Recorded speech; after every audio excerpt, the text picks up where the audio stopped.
landmine launching. Never heard of it? Well, that's obvious. This thing is obscure. Landmine launching is similar to bomb launching, or bomb boosting.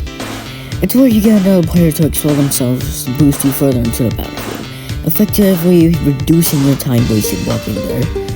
Landmine launching, on the other hand, is basically the same exact thing, but it's more risky and launching is more unpredictable. It also damages you, approximately 185 health from my experience. So then you may be asking, why landmine launch anyway if bomb boosting is better?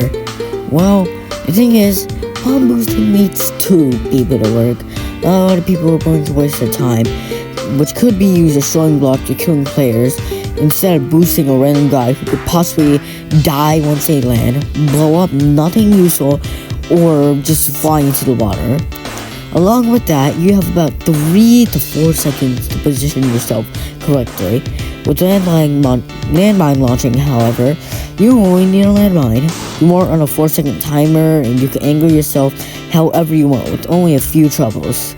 Those being players attacking you or landmines nearby, which can mess you up. That's for later on. Since landmine launching does damage to you, my recommended robot for this is the tank. Extremely slow, has high health and an insane amount of damage.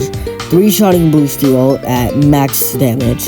The strongest material in the entire game. The tank's extreme health allows it to be the most effective robot at landmine launching, usually having half of its health left over. You could do this with other robots, but you will have a slither of health remaining to work with. Now, let's get to the actual mechanics of landmine launching. Landmine launching isn't as simple as stepping onto a landmine. Well, kinda is, but that's not the point. Angling and positioning yourself correctly is more sensitive compared to bomb boosting, due to a landmine's small model being positioned a little too far to the left could lead you to your demise. So you need to be a bit cautious. The angle of how you're launched depends on how close to the center of the mine you're standing to. For example, if you walk into the mine at the edge of it, it'll give you extreme horizontal movement. Be warned, you cannot control your character after being exploded while mid-air. This goes for bomb boosting as well. The landmine does not increase vertical height though. Jumping in the center of the mine gives the exact same height as standing on the edge of it, so don't do that. Video done, right? Wrong, there's more. Let's say that there's a tall wall in front of you, Emerald Isle Terrain, for example. Walking on the edge of the mine won't help you much, as you don't get enough vertical height quickly enough before dashing into the wall and rebounding back into your spawn.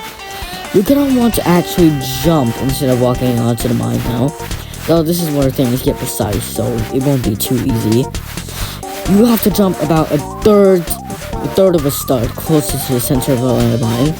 This can vary based on how far the landmine is and how tall the wall is, but this will heavily decrease your horizontal movement, but allow you to gain some serious height, allowing you to get over the wall. But why not wall hop, you may ask? Well, let's say that they added a platform blocking your ability to wall hop, and the walls extended a couple blocks to the side to avoid wraparounding.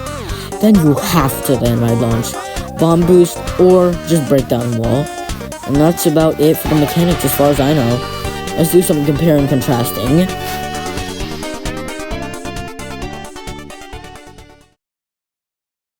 Okay, really quick chapter. Landmines near other landmines can explode each other, as seen in this clip.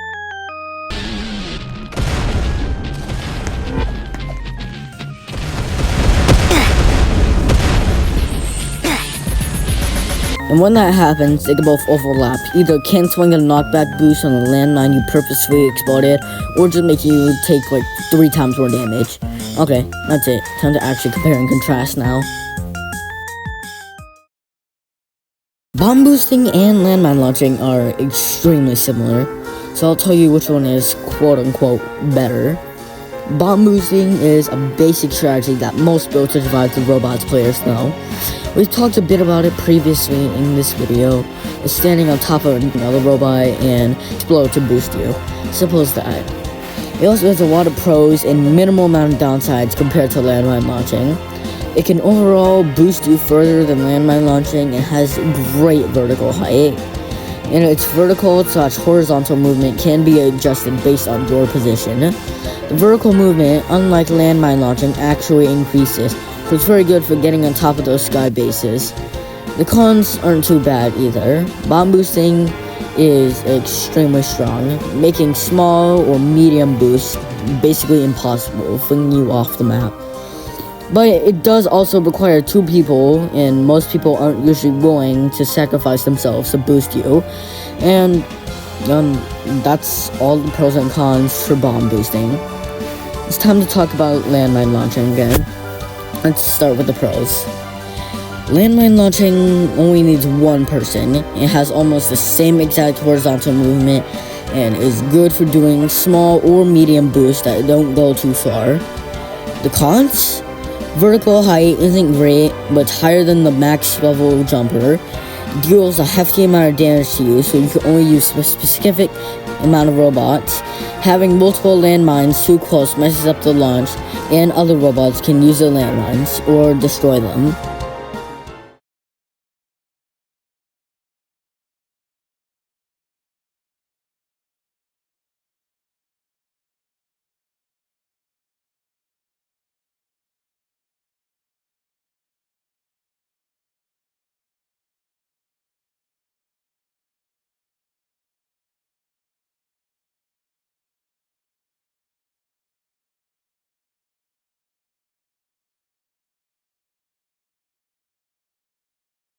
Friends forever. Yay!